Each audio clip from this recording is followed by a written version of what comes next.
네, 안녕하세요. 박중사입니다. 네, 24년 12월 24일 화요일 장마감 리뷰 방송 시작하도록 하겠습니다. 네, 크리스마스 이브 날 우리 증시는 수급 대비 선방했다고 볼 수 있을 것 같습니다. 오전에는 아침에는 프로그램 비차익의 매도세에 눌리는 모습을 보였다가 오후에는 삼성전자가 회복해주면서 삼성전자가 54,000원을 돌파해주면서 그 힘으로 올라오면서 도치 형태의 마감을 보였습니다. 이번 날 선방한 모습이었고요. 개장 전 체크 사항부터 하나씩 짚어보도록 하겠습니다. 삼성전자 자사주 매입 현황과 프로그램 매동 환율 체크해야 했는데요. 자사주는 150만 주, 우선주 20만 주 매입 신청해서 2시 51분에 매입을 완료했습니다. 프로그램 비차익은 3,088억 매도가 나왔고요. 전일 매수했던 물량의 배 이상으로 다시 매도하는 모습 보여줬고요. 달러 선물은 정규장 종가 1,456.8원으로 마감했고 야간에 환율이 1,460원을 찍는 모습을 보이기도 했습니다. 3A 로직스 신규 상장했는데요. 공모가 11,000원에 대해 17% 하락해서 9,130원으로 종료했고요. BOJ 통화정책 의사록이 공개되었습니다. 정책심의위원들은 금리 인상에 신중해야 한다고 했고요. 다수의 위원들은 견조한 임금 상승세에 기반하여 소비 회복이 나타날 것이라고도 했습니다. 인플레이션 목표치인 2%를 안정적으로 달성할 수 있을 것으로 본다고 하면서 미국 정책 급변 가능성 등 대내외 불확실성을 고려하여 신중한 결정이 필요하다라는 의견도 있었습니다. 크리스마스 이브에 조기 폐장 국가들은 이제 미국, 홍콩, 영국, 프랑스, 호주 등이 있었고요. 나스닥은 이브 날에 12월 18일 음봉에너지를 대부분 커버할 정도로 상승을 했습니다. 자, 나스닥 차트 종합 차트를 보시면 지난번에 12월 18일에 떨어졌던 음봉을 다 커버했죠. 이렇게 중심선을 돌파를 하게 되면은 이거는 그냥 일시적인 조정일 뿐 현재 추세를 그냥 이어가는 과정이라고 볼 수 있습니다. 기준이 나스닥 종합보다는 나스닥 100이 좀 더 약했는데 자 보시면 나스닥 100도 이번 날에 산타랠리에 대한 기대감 그리고 산타랠리가 진행되면서 돌파했습니다. 즉 이 음봉 에너지는 극복이 됐다라고 볼 수 있을 것 같습니다. 물론 완벽하게 이 음봉의 전체를 덮어낸 건 아니지만 중심선을 넘어갔다는 것 자체는 반등하는 에너지가 지금 크게 작용하고 있다라는 거죠. 그래서 이런 상태에서는 아직까지는 추세적인 걸로 보고 추세를 다시 또 흐트러뜨리는 음봉이 발생하기 전까지는 바이더딥 현상이 어느 정도 이어질 그런 구간으로 인식하면 될 것 같습니다. 내년 초에도 이제 1월 효과를 또 볼 수도 있겠죠. 어느 정도 또 신고가 보여주면서 그러나 언제든지 지금은 S&P 500에 대해서도 지금 숏포지션이 조금 늘어나고 이번에 만기 내만년 날 끝나면서 약간 숏포지션이 늘어나는 모습도 포착이 되고 있습니다. 그래서 전체적으로 언제 끝내느냐 요 모습을 모두가 다 인식을 하고 있지만 그냥 돈으로 그냥 밀어붙이는 거라고 보시면 되고요. 1월 20일 트럼프 취임 때 전후로 해가지고 큰 변화가 나올 수 있음에도 유의하면서 봐야 될 것 같습니다. 일단은 추세다. 일단은 추세다. 우리가 보여주는 이 하방 추세도 마찬가지인 거예요. 일단은 추세다. 추세 속에서 역추세는 확인이 필요한 상황을 미국에서도 계속 적용을 시켜야 될 것 같고요. 차트로 이제 Y축 반전해 보면 이제 우리 추세랑 비슷해지는 그런 형태가 나타나는 거죠. 뭐 그것보다는 길지만 어쨌든 추세는 인정을 하면서 역추세에 대한 것은 확인이 필요한 과정으로 보시면 될 것 같고요. 어, 그렇게 해서 이제 나스닥이 1.35%, 다우가 0.91% 올랐고 크리스마스 이브 휴장일은 독일입니다. 그래서 유렉스 야간 선물 옵션 시장은 24일 크리스마스 이브로 휴장하고요. 26일은 박싱데이로 휴장하면서 야간 선물 하시는 분들, 야간 선물 옵션 하시는 분들은 26일까지 야간에는 이제 거래를 할 수 없습니다. 소비자 심리지수가 급락했습니다. 12월 소비자 심리지수는 88.4로 전월 대비 12.3포인트나 급락했고 이는 코로나 팬데믹 이후 가장 크게 떨어진 수치가 되었습니다. 자 일단은 그거를 한번 가지고 와서 보면요. 자 여기 이렇게 소비자 심리지수가 24일 아침에 발표가 됐는데 기존의 100.7에서 이게 100을 기준으로 하는 건데 100.7에서 88.4로 뚝 떨어졌습니다. 그동안에 계속 그래도 괜찮을 거야 하다가 이번에 12월에 완전히 무너져 버린 거죠. 그래서 지금 소비자 심리 지수의 추이를 보면은 과거에 쭉 흐름을 보면은 이게 한 16년 정도의 추이거든요. 그래서 여기 코로나 때 이후로 지금 최대 급락이 나온 상태죠. 물론 뭐 여기 레고랜드 때도 이렇게 급락이 나와서 중간중간에 소비가 얼어붙었던 시기가 있었지만 그냥 이 순간 폭은 코로나 때 이후로 지금 최대가 된 거고요. 이거보다 더 나아가서는 이제 그 서브프라임 때 이후로 지금 처음 있는 일이라고 보시면 됩니다. 근데 일단 코로나 때 소비가 순간적으로 얼어붙었던 것과 각도가 지금 비슷하기 때문에 만약에 이게 단기에 회복이 되지 않으면 조치가 취해질 것으로 보여집니다. 그래서 현재 추이 좀 봤고요. 요거는 설문 방식이기 때문에 일시적일 수는 있어요. 일시적으로 순간적으로 지금 현재 상황에 너무 부담을 느낀 참여자들이 선택을 이렇게 한 거일 수도 있는데, 이게 이제 단기에 회복이 안 된다면, 즉 한두 달 내에 회복이 안 된다면 내년 초에 이제 조기에 금리 인하를 단행해야 할 수도 있다라는 평가를 받고 있습니다. 블룸버그에서는 이제 경제학자들은 한국은행은 내년 1월에 금리 인하를 할 수 있다고도 언급을 했고요.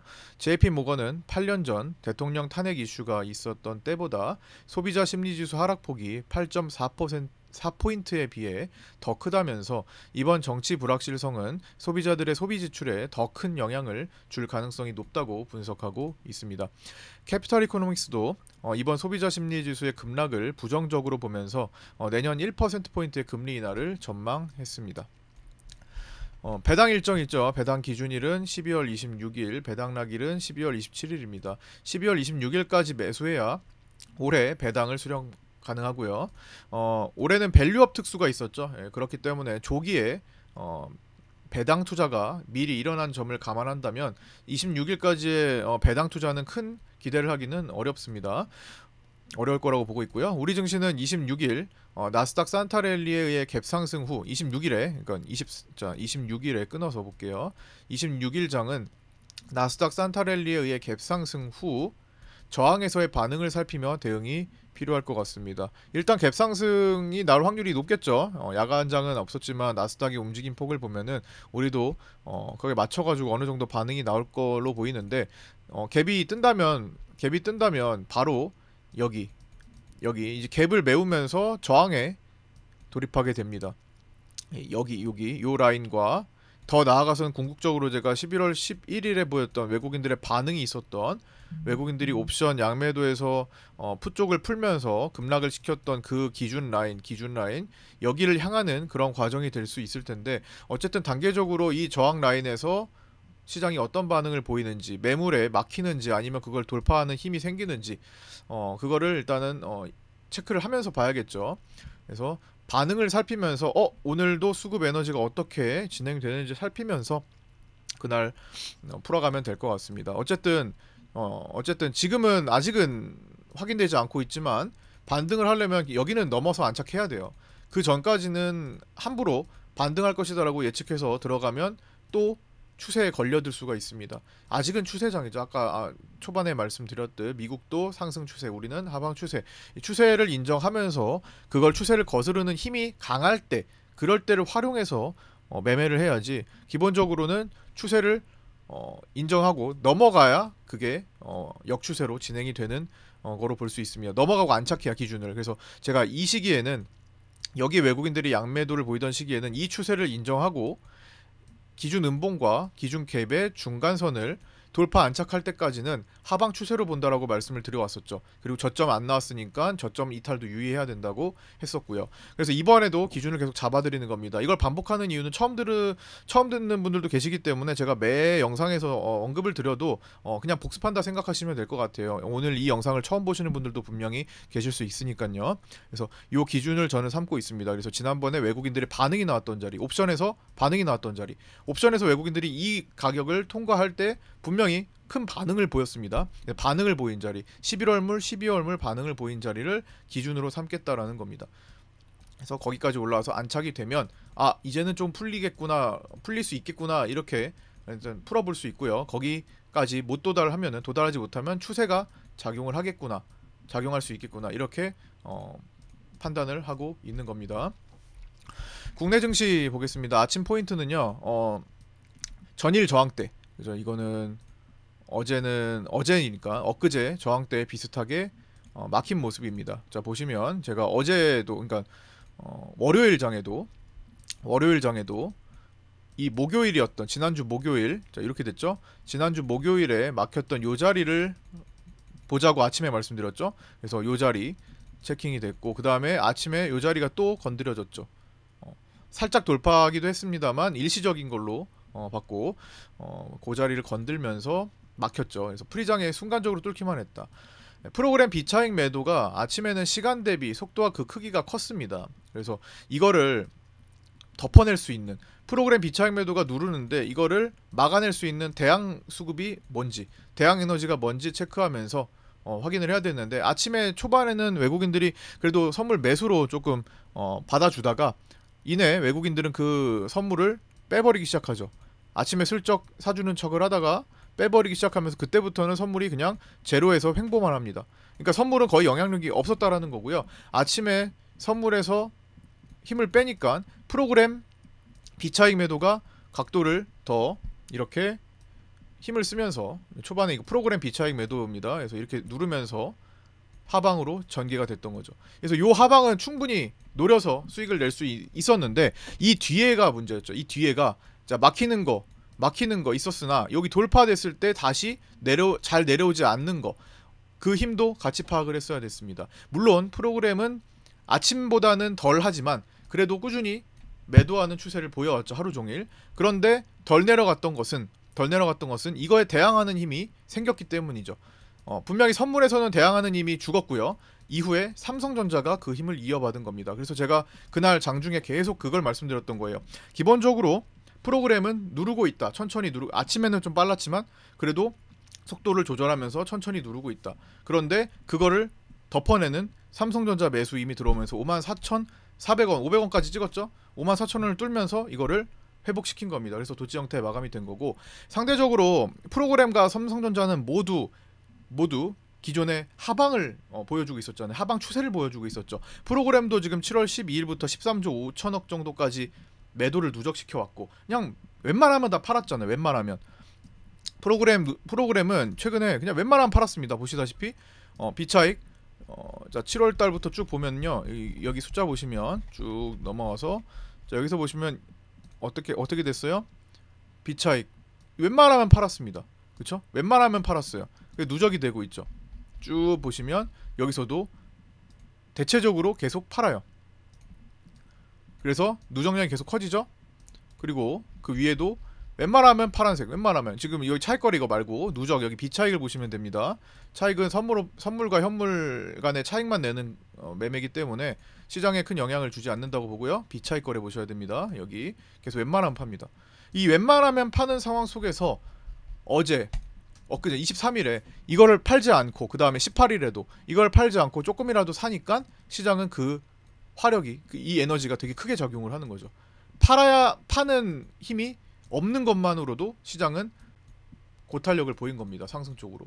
마찬가지로 분명히 프로그램은 정상적으로 그냥 지금 추세 속으로 팔고 있는데, 평소에 계속 파는 외국인의 삼성전자. 자, 삼성전자는 외국인들이 최근에 마찬가지로 프로그램 저 파는 시기에 계속 팔아왔죠. 그러면서 비중이 56.5 정도에서, 자 여기 56.5 정도에서 지금 보유 비중이 어떻게 됐어요? 50.6%까지 내려왔습니다. 여기 파란선. 이 과정 동안에 그냥 이때는 외국인들이 그냥 웬만하면 삼성전자를 파는 날이잖아요. 그러니까 이걸 팔지 않는 것만으로도, 여기 팔지 않는 것만으로도 시장은 긍정적으로 작용을 더 세게 한 겁니다. 그래서 외국인들이 한 192만 주인가요? 이렇게 샀잖아요. 사는 날에 그 힘이 작용을 하면서 생각보다 프로그램 매도 힘이 잘 상쇄가 됐다라고 보시면 될 것 같아요.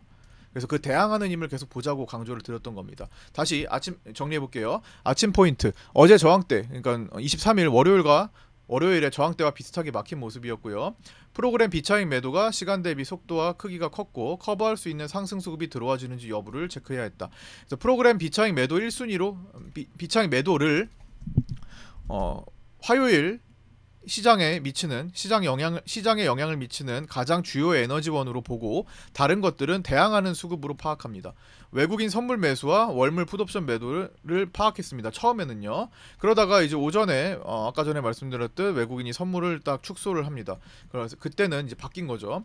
프로그램 비차익 매도가 주춤거리는 틈에 삼성전자가 54,000원을 뚫고 올라오면서 반등도 시도했습니다.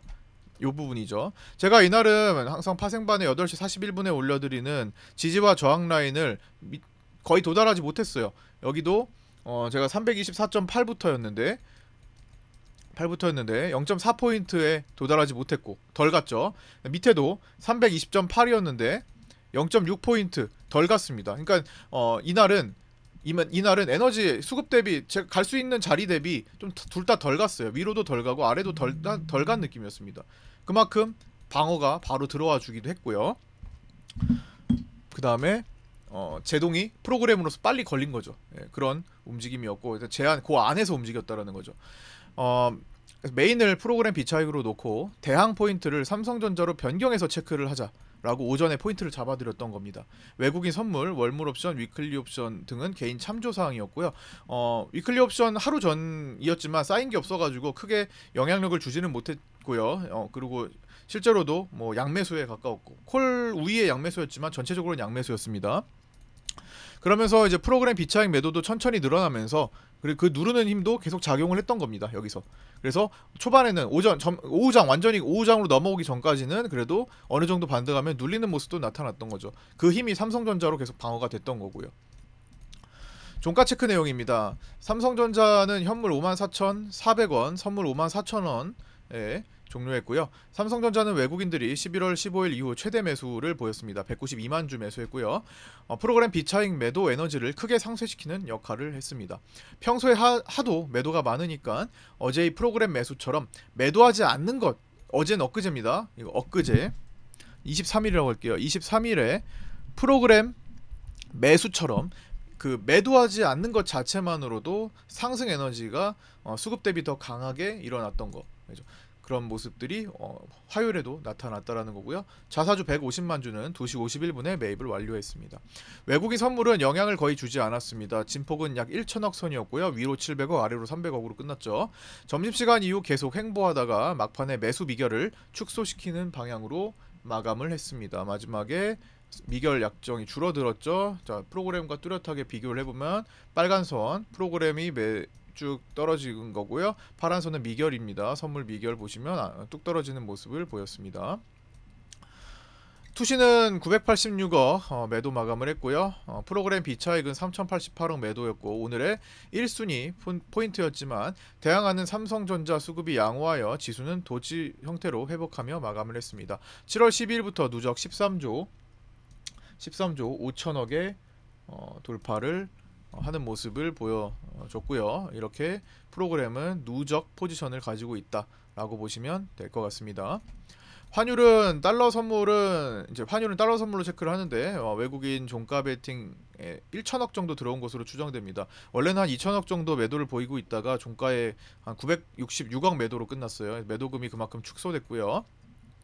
한덕수 권한 대행에 대한 탄핵안이 민주당으로부터 발의되면서 추가적 정치 불확실성에 의해 환율이 장중에 더 솟아올랐으며 달러 선물은 정규장 종가 기준 1456.8원으로 상승 마감했습니다. 야간에 환율은 1460원을 찍었다 올 정도로 환 리스크는 계속 강화되고 있습니다. 고가에 1460.3원까지 갔었네요. 그래서 추세가 계속 이어지고 있고 강한 추세가 이어지고 있고 중간에 이제 체크해야 될 거 1440 여기 갭과 여기 갭 돌파하고 계속 가죠. 그 다음에 밑에 1410원 당국의 관리 자리 두 가지를 놓고 판단한다 말씀드렸습니다. 그래서 여기 내려오기 전까지는 가는 추세가 계속되고 있다. 그래서 여기 뭐 내려와서 조정받고 요 위에서 놀 수는 있겠지만 어쨌든 지금은 가는 추세가 지속되고 있기 때문에 오버슈팅에 조심하셔야 되고요. 노무라 증권은 우리나라가 위기일 때마다 환율 전망을 내놓고 잘 맞춘 맞춰왔죠. 그래서 노무라증권 이번에 1,500원대 얘기했던 게 지금 벌써 근접하고 있습니다. 이제 40원대 정도밖에 남지 않았습니다. 1,400원으로 다시 돌아가는 것보다 1,500원이 진짜 얼마 더 남지 않은 그런 모습이 된 거죠. 그래서 환리스크 계속 추적하며 체크를 해야 되고요. 증시에는 1대1로 시간이 이렇게 일치해서 나타나지 않는다라는 거, 약간 시차를 두고 나타날 수도 있기 때문에 긴장해야 되는 시기도 있지만, 그래도 지금은 최대한 저점에서 방어를 해주려는 외국인들의 롤오버 매수 포지션과 나머지 수급들이 그렇게 악화되지 않는 모습들을 통해서 최대한 밑에서 방어해 주려고, 반등해 주려고 하고 있다라는 거죠. 그러다 보면은 이제 어떤 변화들이 생길 거고, 그 변화가 계속 하방을 가리키고 있으면 언제든 한 방에 한 번에 또 무너지는 그런 모습이 전개될 수도 있다라는 것도 경계해야 됩니다. 즉 추세를 인정하고 추세를 완전히 넘어가는 것을 확인하기 전까지는 추세 속에서 진행되다가 추세가 더 확대되는 그런 모습이 나타날 수 있다라는 거예요. 그래서 그 경계하면서 봐야 된다라는 거고요. 자, 변동성 지수는 약보합선 횡보 마감했고요. 0.25% 하락한 20.02로 마감을 했습니다. 자, 여기 변동성 지수는 0.25% 하락한 20.02, 20포인트 위에서는 여전히 높은 수치고요. 하단 지지라인이 살아있어서 언제든지 재급등하며 시장을 흔들 수 있습니다. 네, 이제 목요일은 26일, 목요일 26일은 선물 지수가 갭을 커버하고 올라서는지에 대해 중점적으로 살펴봐야 하며, 목요일 위클리 옵션 만기일 에너지원 1순위인 위클리 옵션 개인 수급을 중심으로 보조적으로 대항하거나